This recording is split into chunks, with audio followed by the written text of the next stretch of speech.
Hello, everyone out there in Zoom land, and welcome to our Perky webinar on data, lead gen, and AI. It's got all the stuff that you want to hear about, and we are so very glad that you have chosen to spend 45 minutes with us on a Thursday in December when there are all sorts of other things you could be doing.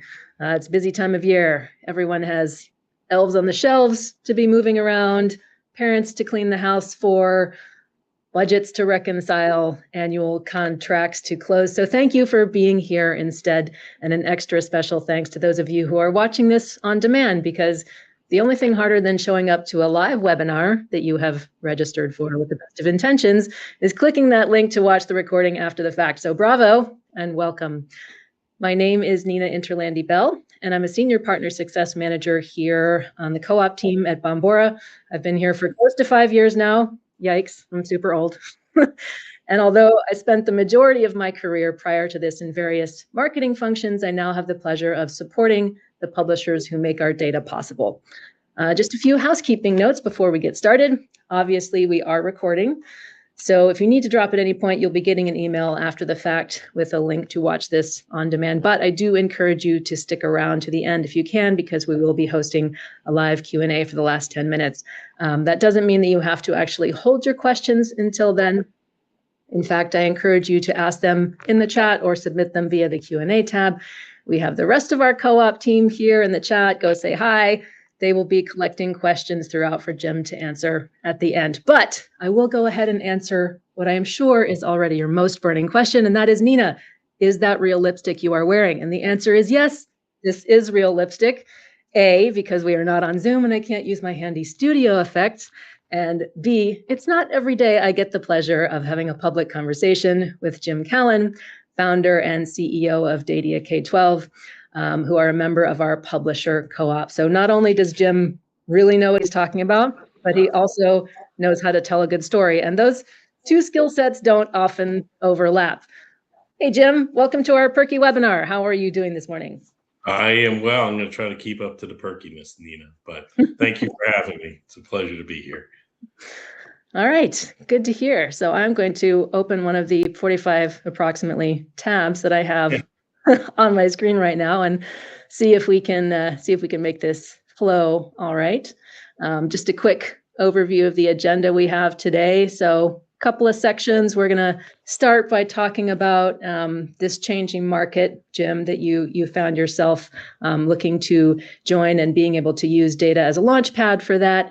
Then we're going to spend some time talking about our dear old friend Lead Gen and how he hasn't necessarily evolved and how you guys are changing that conversation and tactics a bit, and move that into how you guys are solving for that, and using some of those old school tactics, but marrying those with some newer processes. So that's the plan.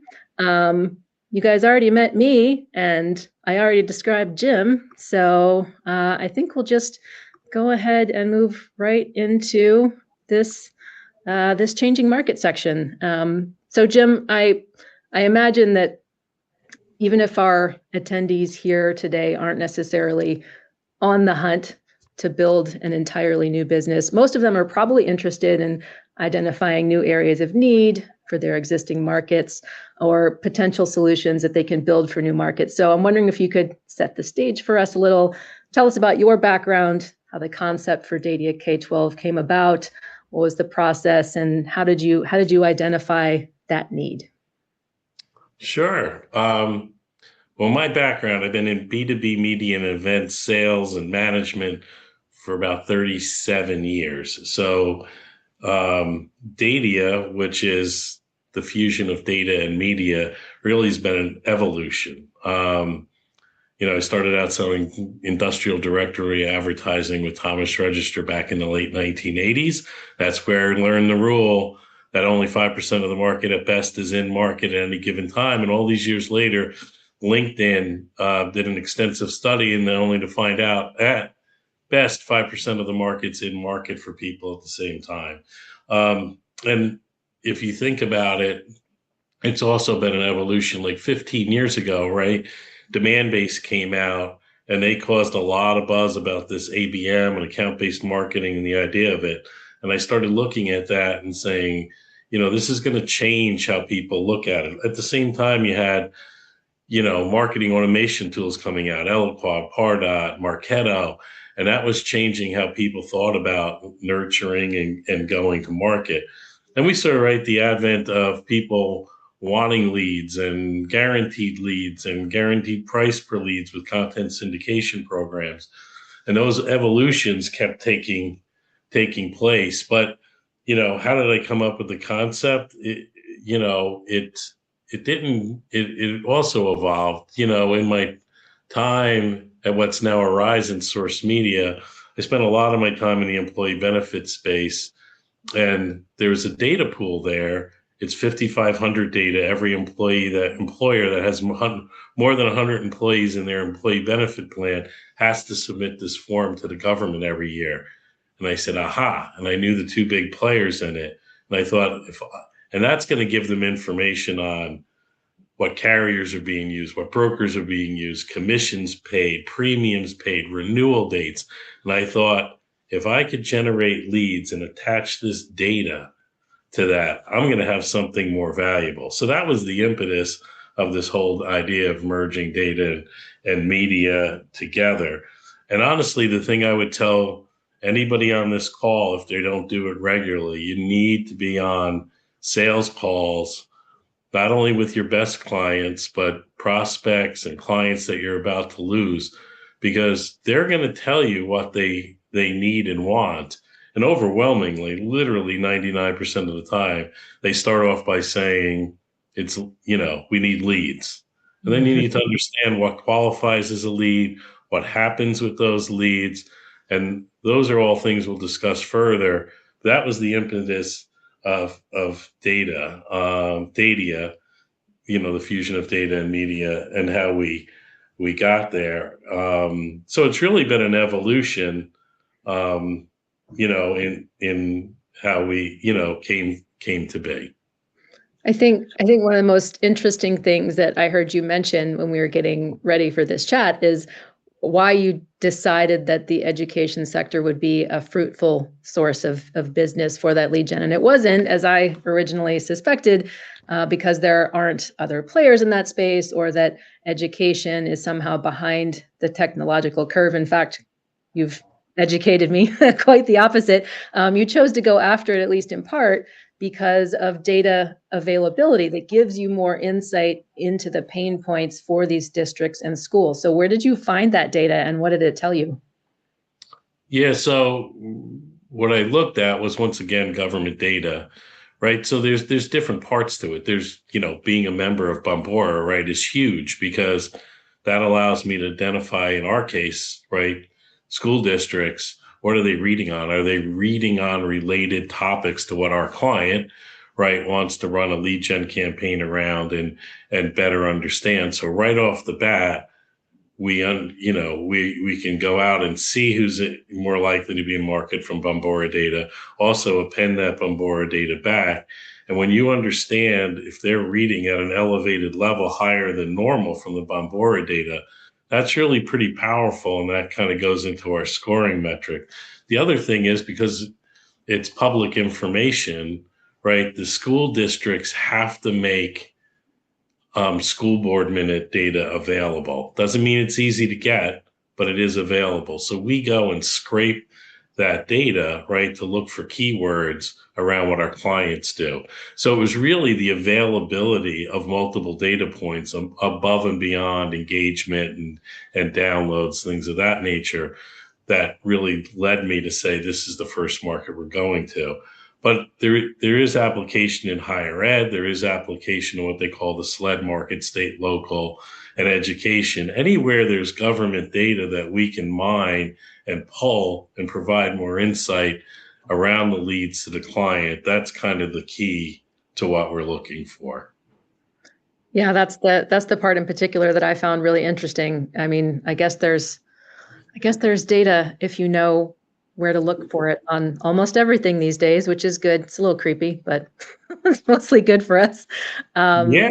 And from what you've told me, again, the education sector tends to be at the forefront of technological innovation. So I imagine that brands vying for their attention have to not only have an attractive product, but also intentional and targeted methods of outreach. So depending on who's doing it, lead generation as a practice, like we've kind of alluded to, can kind of be stuck in old school methodologies. So maybe you can talk a little bit about some of those problems and how there's an even bigger need to modernize approaches within the education sector.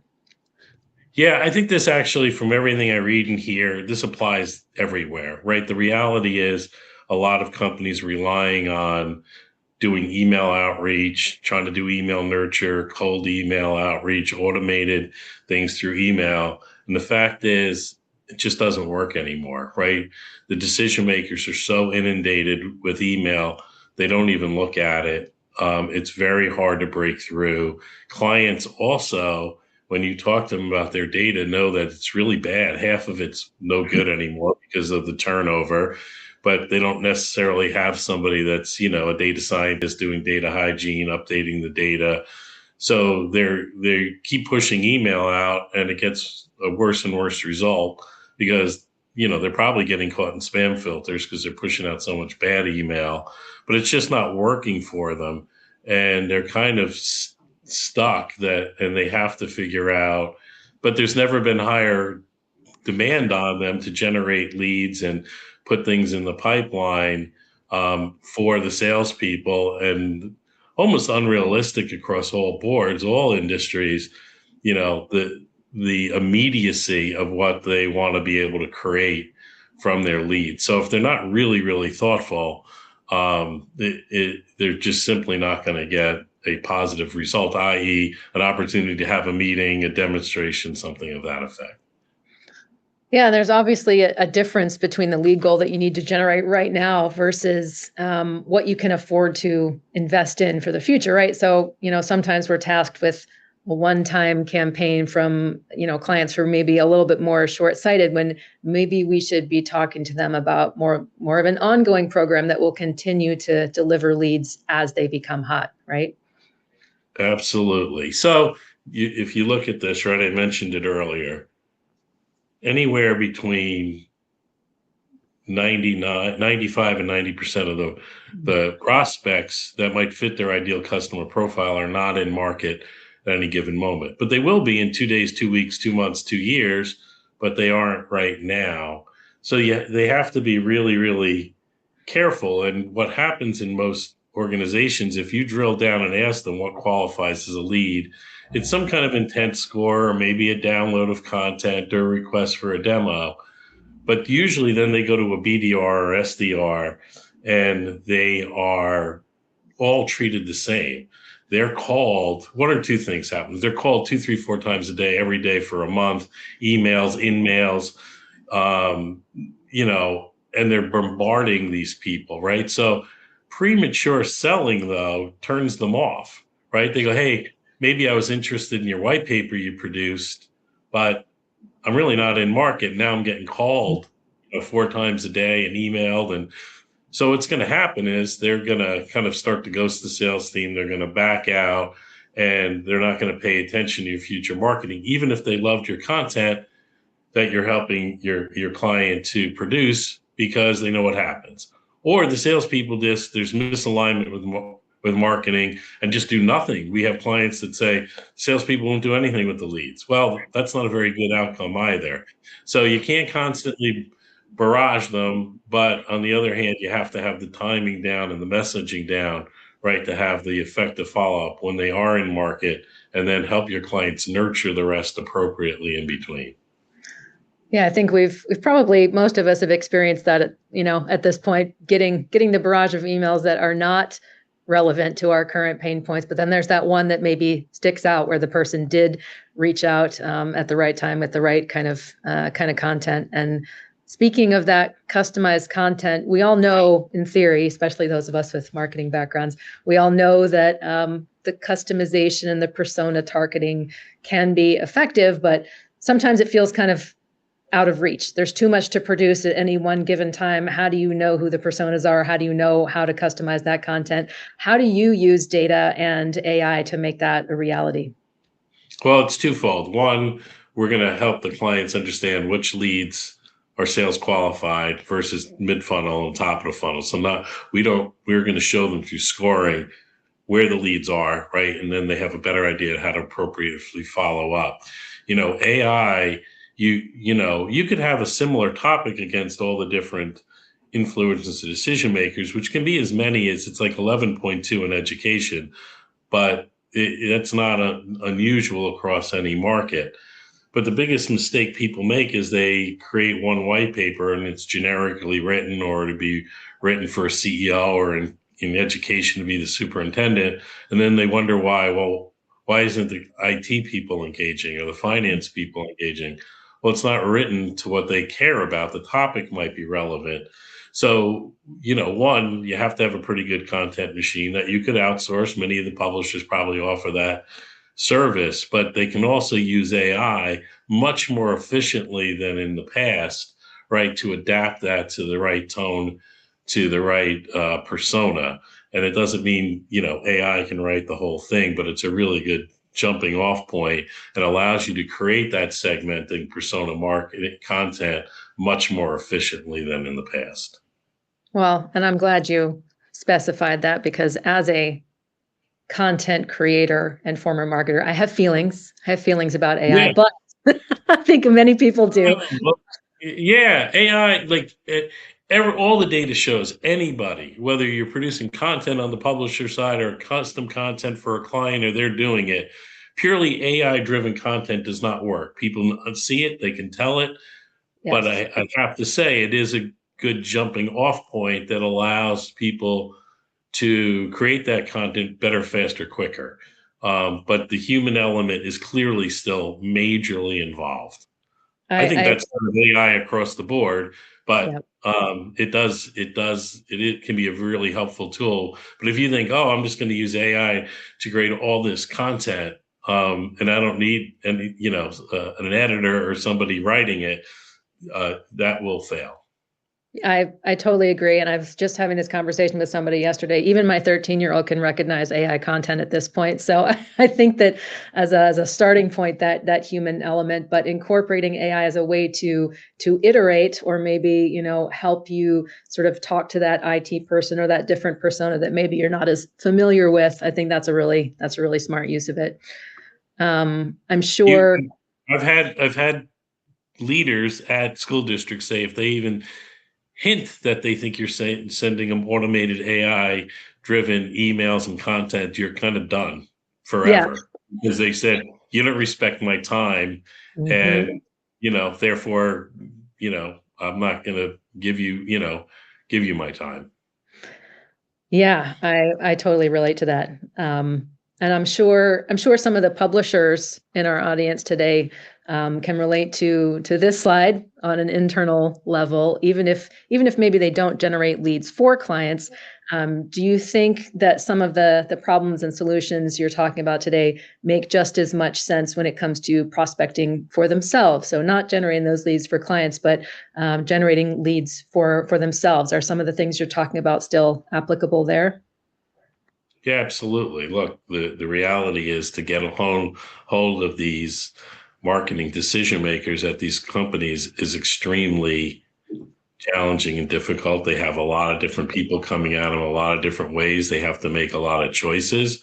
Um, and, from traditional B2B media to doing things in house to, marketing automation tools. So you have to be as thoughtful with them as, we're telling them, that you should be helping your vendors reach, your readership for absolutely. Yep.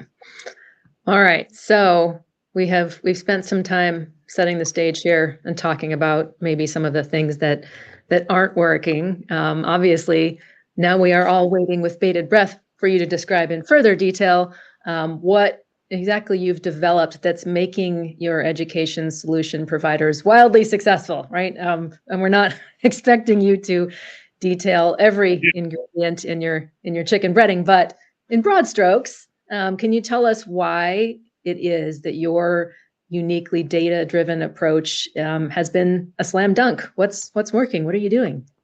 Well, we're helping clients really be highly targeted. So if you look at this slide, right, Datia K12 sits decidedly in between a few different areas. Traditional publishers on the left, and that's for us, EdWeek, EdDive, EdSurge, district administration, and I probably haven't even named five. It's a really crowded marketplace. And the upside for clients with those is they've been around for a long time. They may even still have print magazines, they have websites, they have newsletters.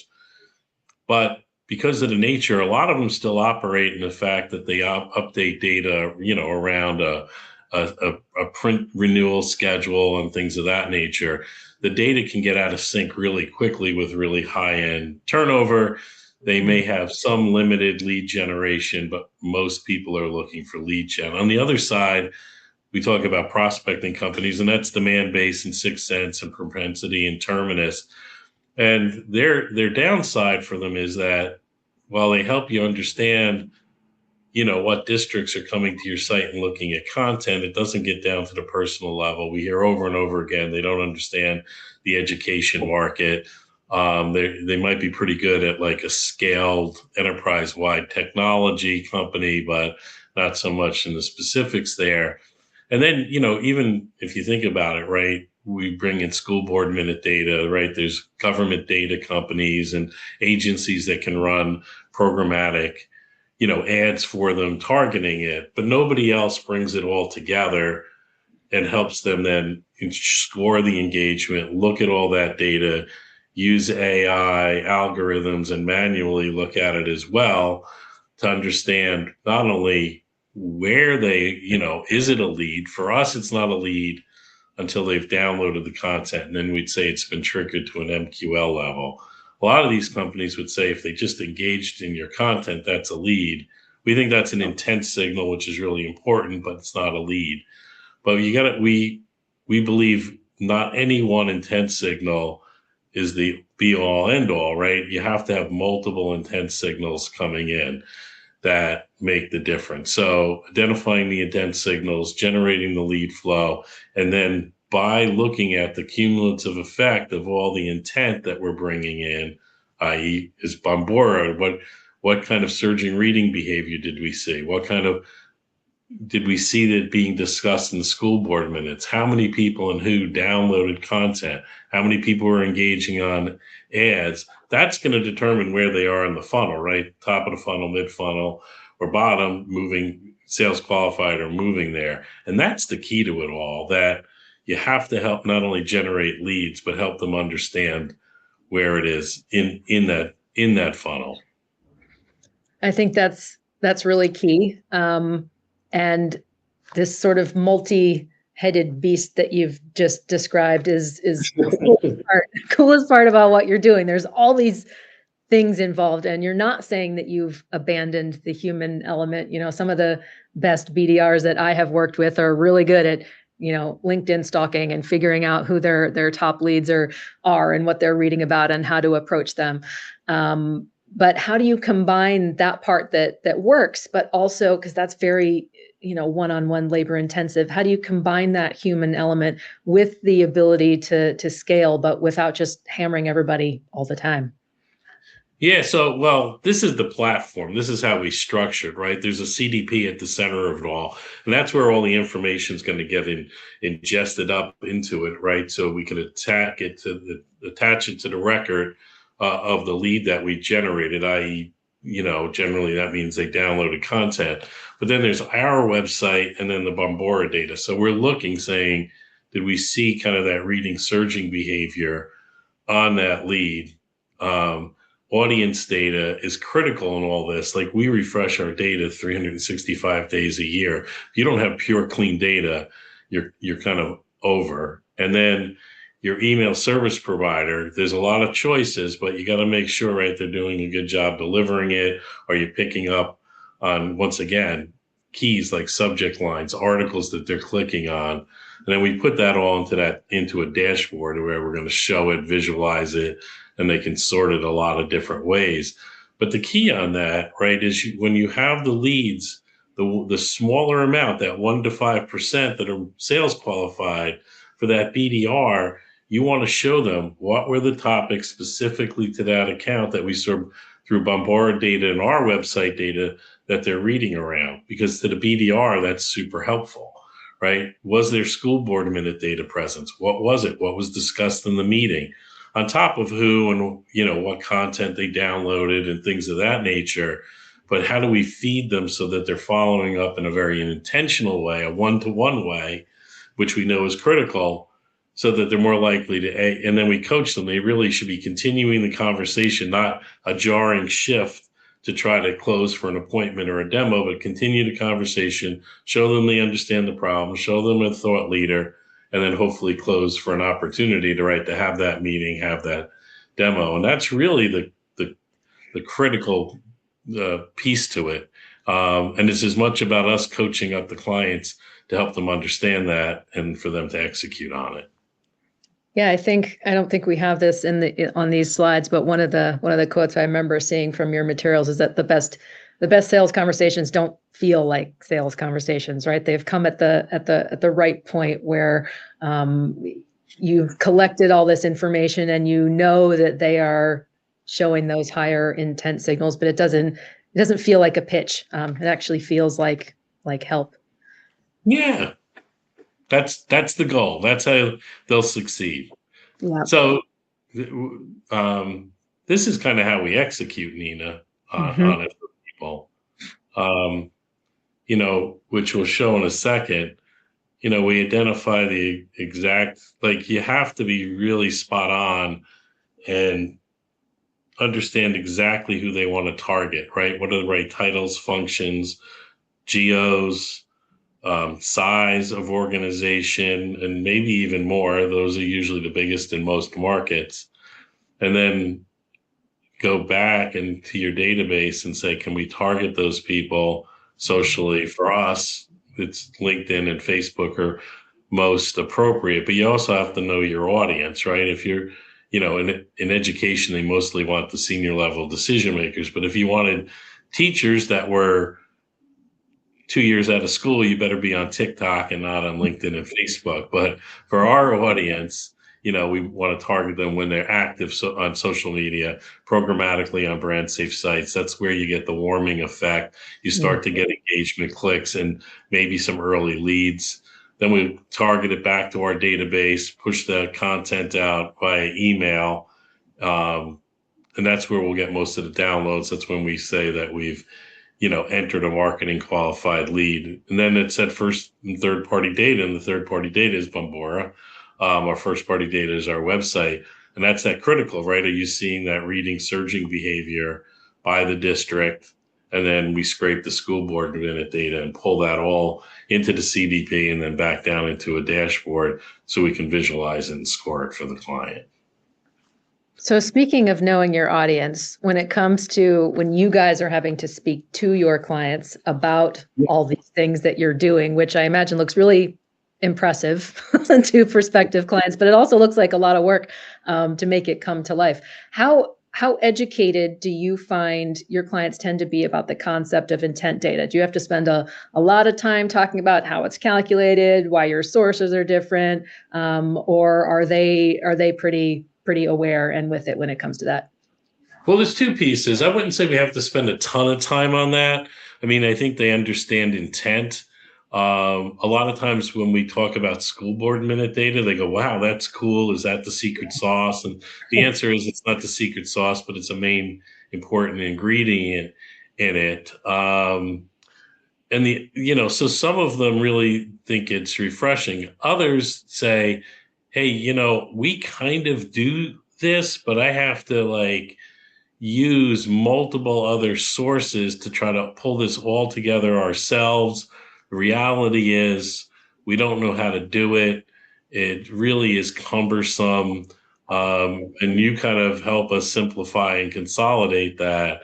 So, that's kind of one of the tricks, helping them understand how do you make it use all this data, but do it in a way that's easy for them to use, easy for them to execute, easy for that alignment between marketing and sales. So I wouldn't say that would necessarily be true in every market, but in this market, they mostly understand the idea of intent and how important it is. But we really help them simplify that and have a much better go-to-market strategy with it. And when it comes to, I think you mentioned coaching them a little bit, and I was literally just having this conversation before this call. Sometimes we work with publishers who have clients who are coming to them with really tight targeting parameters, or I've got this really tiny ABM list, and this is the only universe of leads that I'm interested in looking at. How do you find yourself working with your clients at all to sort of think outside those ABM lists or their narrow targeting parameters, or engage more of the buying committee at in-market companies? Yes, for sure. And it varies from, client to client, but sometimes they have extremely tight niches. And while we tell them we want to reach everybody that's important, that's involved in influencing a making decision, we don't want to have any waste for you either. But if they tell me, they only want superintendents in the state of Vermont, well, it's going to be kind of hard to execute on that, right? But so then you have to encourage them, right, how to expand the list. The other aspect is sometimes they're hyper focused on the people who they feel, make the decision and they get the sign off from. But we also have to work with them and educate them, going, there's a lot of other people that are going to be involved, in looking at it. In education, it can be as many as 11. In most markets, it's seven plus. It could be 7 to 13, depending on the market they're in. So helping them understand that, there's other people that you should be thinking about that may have some influence. And oftentimes we tell them the problem when you explain this, they usually nod their head. They might not have the authority to say yes and buy, but they also often have the authority to say no. A mid-level tech person can come in after you sold the superintendent and he loves the idea. He goes, yeah, that's going to be really hard to integrate. I don't think we should do it. Mm-hmm. They're out the door. You're done. They're going to, hey, that's my guy. That's my tech guy. He said no. So, so we do often encourage them to think like who are all the different people that are going to be involved in making this decision, for sure. Yeah, and I think, and we got about 1 minute, and then I want to make sure we have time to move into some Q&A. To me, this ability to recognize that magic tipping point, when you have reached all the necessary people on the buying committee, when that business is showing intent. To me, tipping point sounds like some sort of magical, like gut level skill, like as opposed to something that can be identified with numbers. So it sounds like what you're saying, that knowing when to act is actually just a skill that can be taught, and it's not luck, right? It's not luck. I mean, it is a little art. It's mostly science. It's really about looking at total intent scores and where they're falling. Are they sales qualified? Or are they marketing qualified? Are they purely just top of the funnel, and treating it all appropriately? But it's like assigning, right? Like just because it's a marketing qualified lead doesn't mean they're ready to buy something. If one, influencer decision maker downloads your content, I'm going to say that it's a lead, but that doesn't mean they're ready to buy, and they should be nurtured appropriately. But when you see multiple people downloading content, we saw lots of surging reading behavior through Bombora, that's higher than normal around related topics. If it was discussed in school board minute data, that's going to have a much higher total and trending intent score. And those are the ones that we want to then be more deliberate in our follow-up. The others should go into a nurture mode, not bombarding them every single day, but also staying in touch. So when they are in market, they'll continue to engage with the client's content, engage with them. And when they are in market, that you're likely to be part of an RFP process or brought in, because, there's a lot of back end research that these companies do long before they ever talk to sales. Like, you have to be in front of them. But it really comes down to taking all those different scores, having the right algorithms and AI layered over it to understand where they are in that funnel and then coach them up on how to follow up. But when the ones that should be BDR followed up on, how do we use Bombora information? How do we use school board minute data? How do we use information that was downloaded to have the appropriate subject lines, email follow-ups, voicemails, right, to continue that conversation? So it is really just about a formula about total intent, total engagement. All right. Well, I have saved the hardest question for the last, or actually, I don't know because I haven't seen the Q&As yet. But before we move into that, we've obviously already answered a lot of burning questions. But I think what many of us are super dying to know is, how did you bring all this to market so quickly, right? So you use data to identify the market, to building your platform, to landing clients in only a year. What is the secret, Jim? Enlighten us. Oh, well, it took me 6 to 8 months, depending on how you count the clock, to kind of get all the pieces of the platform put together and go to market.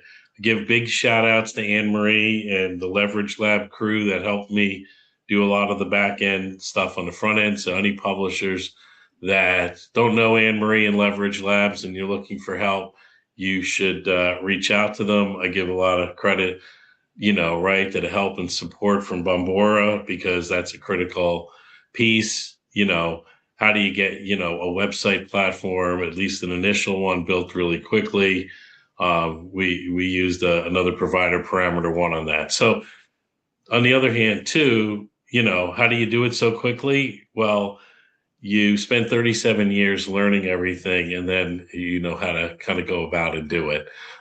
So you have to have, so to sum it up, you have to have the right partners. You have to understand exactly what you're trying to do and how to go about doing it. So I don't know, have the right partners, Nina. I mean, that sounds like a good secret sauce to me. I totally agree. All right, so we just had a question come in around bringing intent data into a CRM specifically. So I think a lot of the publishers that we work with do this so that they can better understand their audience. I think both to generate leads maybe for their clients, but also again for some of that internal prospecting, maybe audience development. So do you have any tips on marrying that intent data with your CRM and like some of those fields and how you would approach that?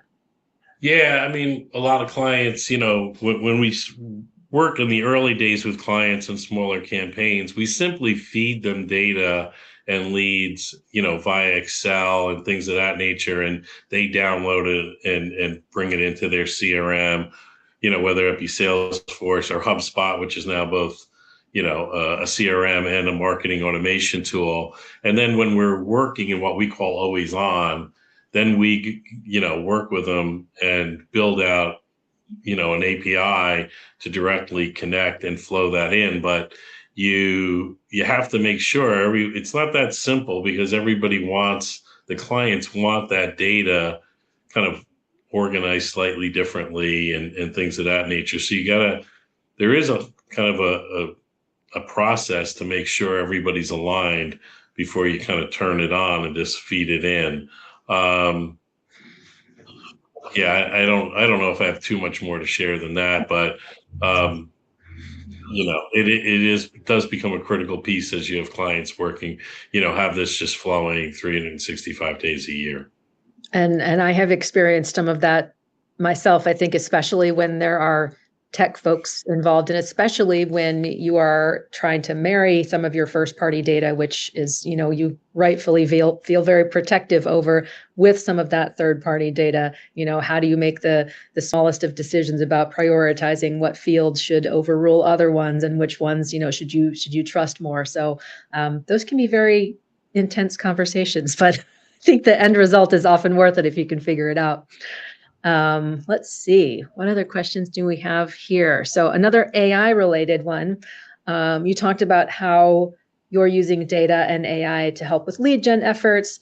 But this person is wondering if you see any areas, I like this question, in which AI specifically could actually present a threat to what you're doing. And how do you expect that you will need to continue to involve that evolve that relationship over the next year?